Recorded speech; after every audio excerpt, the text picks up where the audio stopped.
देशातील सर्वात प्रसिद्ध धार्मिक स्थानांपैकी एक तिरुमाला तिरुपती देवस्थानातील लाडूच्या प्रसादाबाबत धक्कादायक बातमी समोर आली आहे. गेल्या वर्षी या लाडूंमध्ये प्राण्यांची चरबी आणि माशांच्या तेलाचा वापर केला जात असल्याच्या वृत्ताने खळबळ उडाली होती.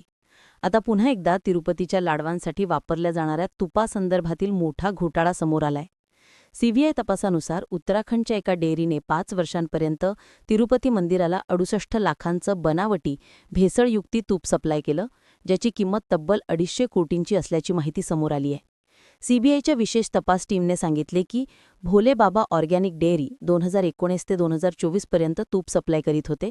धक्कादायक बाब म्हणजे या डेअरीने कधीही दूध किंवा लोणी खरेदी केलं नाही, तर मोनोडायग्लिसराइड्स आणि ॲसिटिक ॲसिड एस्टरचा वापर करीत कृत्रिमपणे तूप तयार केलं आणि हेच तूप तिरुपती मंदिराला पाठवित आलं. आरोपी अजय कुमार सुंघड याच्या अटकेनंतर तपास अधिकाऱ्याला ही माहिती मिळाली.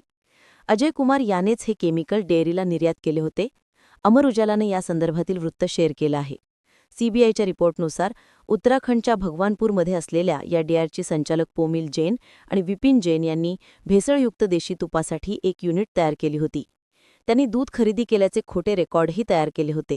2022 मध्ये जेव्हा भोले बाबा डेअरली ब्लॅकलिस्ट करण्यात आलं, त्यावेळी या लोकांनी इतर कंपनीच्या नावावर, उदाहरणार्थ Vaishnavi dairy Tirupati, मालगंगा dairy Uttar Pradesh, AR dairy foods Tamil Nadu, भेसळयुक्त तूप सप्लाय करीत होते.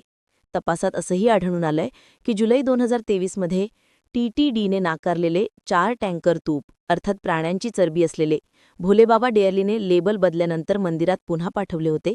जेव्हा FSSAI आणि सीबीआय पथकाने तामिळनाडूतील दिंडीगुल येथील AR डेअरी प्लांटला भेट दिली, तेव्हा त्यांना आढळलं की नाकारलेले तूप परत केले गेले नाही, तर वैष्णवी डेअरीजवळील स्थानिक दगड क्रशिंग युनिटमध्ये पाठवले गेले. ऑगस्ट 2024 मध्ये वैष्णवी डेअरीने ते तूप प्रोसेस करीत लेबल बदललं आणि पुन्हा तिरुपती मंदिराला निर्यात केलं, ज्यानंतर तेच तूप भगवान व्यंकटेश्वरच्या लाडू प्रसादात वापरण्यात आलं.